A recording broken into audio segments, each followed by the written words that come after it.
అందరికీ నమస్కారం. ఈరోజు ఒక ప్రతిష్టాత్మక కార్యక్రమం గురించి శివశక్తి శ్రీకారం చుట్టినటువంటి విషయాన్ని మీ అందరికీ మనవి చేయబోతున్నాను. మా యొక్క కోర్ కమిటీ కావచ్చు, కీలక సభ్యులు కావచ్చు, సుమారుగా ఒక 2 నెలల నుంచి వారం ప్రతి శనివారం కూడా 2-3 గంటలు కూర్చుని ఆ యొక్క విధి విధానాలు ఎలా ఉండాలి, ఈ కార్యక్రమాన్ని ఎలా మనం ఆర్గనైజ్ చేయాలి అనేది పాయింట్ టు పాయింట్ డిస్కస్ చేస్తూ అంతిమంగా ఒక రూపానికి తీసుకురావడం జరిగింది. దీని ఒక ప్రాజెక్ట్ అనుకుంటే దీని పేరు క్షేత్ర అనేది దీని యొక్క నామకరణం. ముఖ్యంగా గ్రామాలలో, పల్లెటూర్లలో కూడా శివశక్తిని విస్తరించాలి, అక్కడ కూడా శిక్షణ పొందినటువంటి కార్యకర్తల్ని తయారు చేయాలి అనే లక్ష్యంతో దీన్ని రూపొందించడం జరిగింది. ఈ శిక్షణ పొందినటువంటి శివశక్తి కార్యకర్తల్ని శివసేవకులు అని పిలుస్తున్నాము. వీళ్ళందరినీ కూడా శివసేవకులు అంటాం.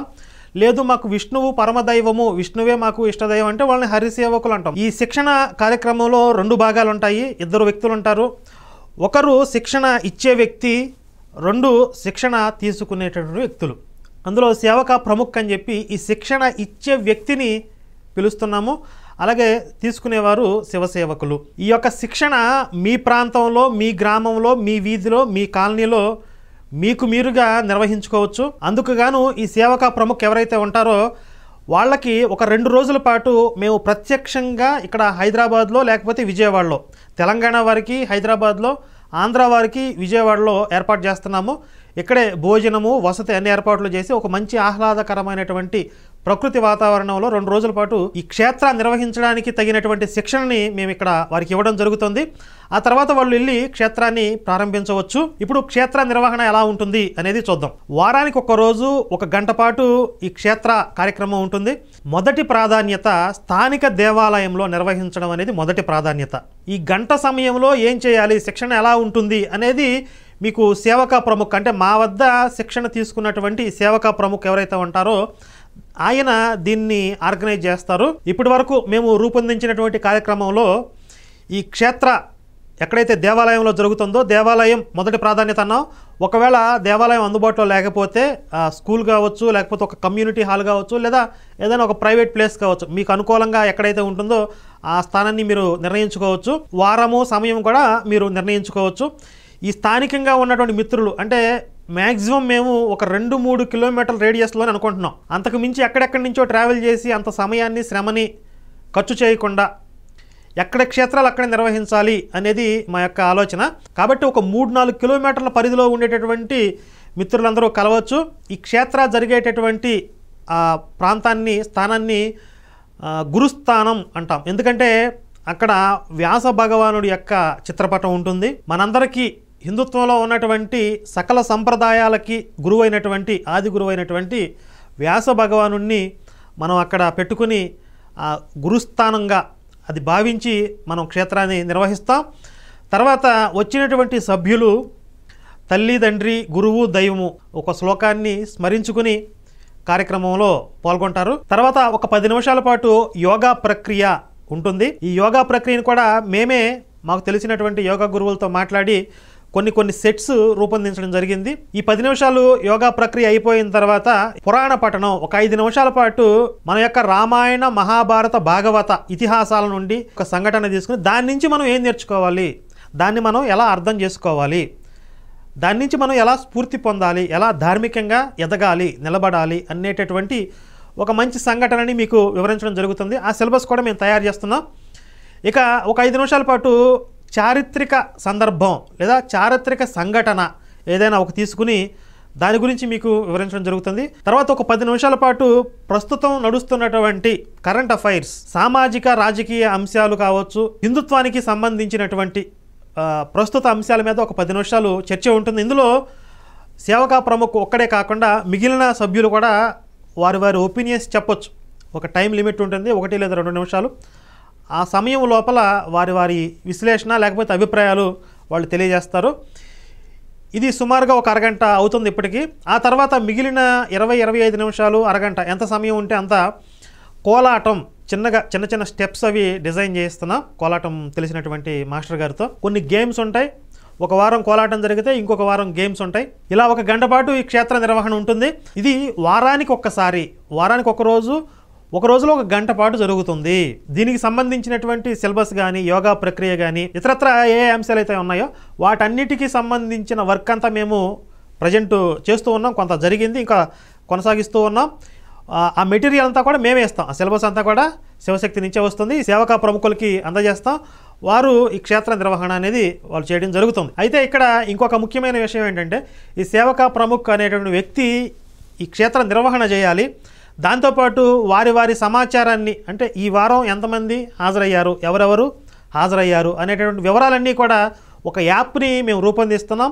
ఆ యాప్లో పొందుపరచాలి, మాకు తెలియజేయాలి. అంటే శివశక్తి హెడ్ ఆఫీస్కి ఇన్ఫామ్ చేయాలి. ఈ సేవకా ప్రముఖ్ యొక్క బాధ్యత కాస్త కీలకంగా ఉంటుంది. ఒక హాఫ్ డే లేదా ఫుల్ డే అనుకోండి, ఒక రోజు పనిచేయవలసి ఉంటుంది.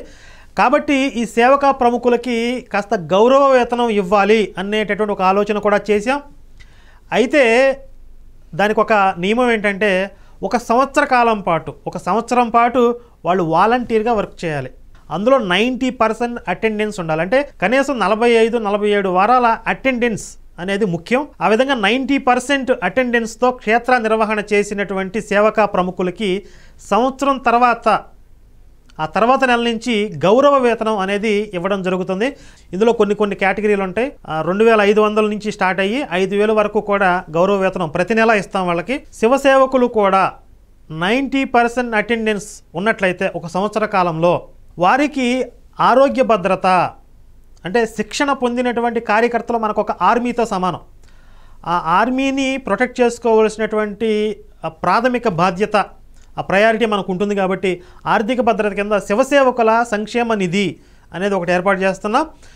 అంటే ఏదైనా హెల్త్ ఇష్యూస్ వచ్చినప్పుడు, ఆరోగ్య సమస్యలు వచ్చినప్పుడు హాస్పిటల్స్కి వెళ్ళి తెలియకుండా లక్షలు ఖర్చు పెట్టాల్సిన అవసరం లేకుండా మాకు తెలిసినటువంటి కొన్ని హాస్పిటల్స్, డాక్టర్స్ ద్వారా తక్కువ ఖర్చులో వైద్యం చేయించేటటువంటి ఏర్పాటు చేస్తాం. ఉద్యోగం, వ్యాపారానికి సంబంధించినటువంటి కొన్ని మెలకువలు నేర్పించడం, దిశానిర్దేశం చేయటం. అంటే మెయిన్గా శివసేవకులకు సంబంధించి ఆర్థిక భద్రత, ఆరోగ్య భద్రత అనేటువంటి 2 విషయాల్లో కూడా శివశక్తి నుంచి వాళ్ళకి కొంత సహాయం ఉంటుంది. అలాగే ఇందులో ఇంకొక అంశం ఏంటంటే, ఇప్పుడు వారం పాటు జరిగేటటువంటి ఈ శిక్షణతో పాటు వీరు నెలకు 1 రోజు గ్రామంలో ధర్మ ప్రచారం చేయవలసి ఉంటుంది. అది చూసి మిగిలిన వాళ్ళు కూడా ఇన్స్పైర్ అయ్యే అవకాశం ఉంటుంది. కాబట్టి ఆ అంశాన్ని కూడా చేర్చడం జరిగింది. ఇక ఈ క్షేత్రాల్లో స్త్రీ పురుష భేదం లేకుండా ఎవరైనా పాల్గొనవచ్చు. వీలైతే పిల్లలు కూడా పాల్గొనవచ్చు, ఇబ్బంది ఏం లేదు. ముఖ్యంగా క్షేత్ర యొక్క లక్ష్యాలు ఏమిటి అని అంటే, 1 హిందువులలో శారీరకంగా, మానసికంగా వాళ్ళని దృఢంగా చేయటం, వారి యొక్క నైపుణ్యాలని పెంచటం అనేది 1. 2ది జ్ఞానాన్ని పెంపొందించటం, తార్కికంగా ఆలోచించేటటువంటి బుద్ధిని వికసింపచేయటం అనేది 2వ లక్ష్యం. తర్వాత ఒక ప్రాంతంలో ఉన్నటువంటి అభిమానులందరినీ, కార్యకర్తల్ని ఒక సమూహ శక్తిగా, ఒక టీమ్గా ఫామ్ చేయటం అనేది ఒక లక్ష్యం. వీరిని ఆరోగ్యపరంగా, ఆర్థికంగా పటిష్టంగా ఉండేలాగా ఒక వ్యవస్థని తయారు చేయడం అనేది ఇంకొక లక్ష్యం. ప్రస్తుతానికి హిందూ సమాజానికి ఎంతో కొరతగా అవసరంగా ఉన్నటువంటి స్పీకర్స్, అలాగే లీడర్స్, ఈ 2 కేటగిరీల్లో ఈ కార్యకర్తల నుంచి కొంతమంది తయారవుతారు అని అనుకుంటున్నాం. ఆ స్పీకర్స్ని, లీడర్స్ని తయారు చేసే లక్ష్యం కూడా ఇందులో ఉంది. మొత్తం ఒక 4-5 అంశాలు ఇందులో ఈ క్షేత్రాల్లో ఇమిడి ఉన్నాయి. ఇది కొంతకాలం పాటు, దీర్ఘకాలం పాటు జరిగినట్లయితే వ్యక్తిగా మీరు ఎంతో మెచ్యూరిటీ, పరిణతి సాధిస్తారు, శక్తివంతులు అవుతారు. అలాగే ప్యారలల్గా ఇటు శివశక్తి కూడా శక్తివంతం అవుతుంది. వ్యక్తిగా, వ్యవస్థగా రెండింటినీ బలోపేతం చేసుకుంటూ ఈ 2 శక్తులు కలిసి ధార్మికంగా హిందూ సమాజానికి ఒక అండగా నిలబడేటటువంటి ఒక ఫోర్స్గా మనం ఉండాలి అనేది మన యొక్క అంతిమ లక్ష్యం. అయితే ఇప్పటిదాకా దీన్ని మనం ఎందుకు ఆచరణలోకి తేలేదు, ఇలాంటి ఆలోచన ఎందుకు చేయలేదనంటే, ముందు దీన్ని నిర్వహించడానికి కేంద్ర కార్యాలయంలో ఒక వ్యవస్థ ఉండాలి, ఒక మంచి కార్యాలయం ఉండాలి. దాన్ని మానిటర్ చేసేటటువంటి సిబ్బంది, పూర్తి సమయ కార్యకర్తలు ఉండాలి.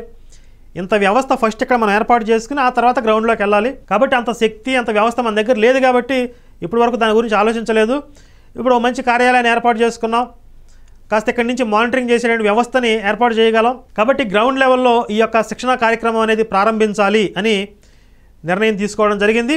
ఇక ముందుగా ఎక్కడి నుంచి ప్రారంభిస్తున్నాం అనేది మళ్ళీ నేను మీకు వివరాలన్నీ తెలియజేస్తాను. ఫస్ట్ మీరు చేయవలసిందైతే, మా ప్రాంతంలో మేము క్షేత్ర నిర్వహిస్తాము అని ఆసక్తి, ఇంట్రెస్ట్ ఉన్నవాళ్ళు మీ యొక్క వివరాలని వాట్సాప్ చేయండి. అలాగే మేము శివసేవకులుగా ఉంటాం, ట్రైనింగ్ తీసుకుంటాము, ఈ యొక్క శిక్షణ కార్యక్రమంలో పాల్గొంటాము అనేవారు కూడా మీ యొక్క వివరాలని వాట్సాప్ చేయవచ్చు. మేము ఒక డేట్స్ నిర్ణయించిన తర్వాత ఈ సేవక ప్రముఖగా ఎవరైతే బాధ్యతలు తీసుకుంటామన్నారో వాళ్ళందరికీ ముందుగా ఒక వారం రోజులు ముందుగా ఇన్ఫామ్ చేసి, తెలంగాణ వారికి హైదరాబాద్లో, ఆంధ్ర వారికి విజయవాడలో ఈ యొక్క 2 రోజుల పాటు ట్రైనింగ్ క్యాంప్ ఉంటుందని చెప్పే కదా, ఆ 2 రోజుల యొక్క శిక్షణని వారికి ఇవ్వడం జరుగుతుంది. అందులోనే క్షేత్ర నిర్వహణకి సంబంధించినటువంటి ఒక కిట్ ఉంటుంది. అంటే పుస్తకాలు కావచ్చు, కోలాటం కర్రలు కావచ్చు, ఇతరత్ర సామాగ్రి ఏదైతే అవసరం ఉంటుందో ఆ కిట్ని కూడా వాళ్ళకి అందజేయడం జరుగుతుంది. ఈ శిక్షణ పొందినటువంటి కార్యకర్తలు మేము ఇచ్చినటువంటి ఆ ట్రైనింగ్ మెటీరియల్ తీసుకెళ్ళి వాళ్ళ ప్రాంతంలో ఈ క్షేత్ర నిర్వహణని ప్రారంభించవచ్చు. ప్రారంభించిన తర్వాత ఆ వివరాలని శివశక్తి రూపొందించినటువంటి యాప్లో పొందుపరచవలసి ఉంటుంది. 1 ఇయర్ తర్వాత వీళ్ళకి గౌరవ వేతనాలు అనేది ప్రారంభమవుతాయి. కాబట్టి ఈ యొక్క మహత్తర కార్యక్రమంలో మన పని, మన దైనందిన జీవితాన్ని మనం కొనసాగించుకుంటూనే శివశక్తితో కలిసి ధార్మికంగా అడుగులు వేసేటటువంటి ఈ సువర్ణ అవకాశాన్ని అందరూ కూడా వినియోగించుకోండి. అందరం కలిసి నడుద్దాం భరతమాత యొక్క సేవలో. జై శ్రీరామ్, భారత్ మాతాకి జై.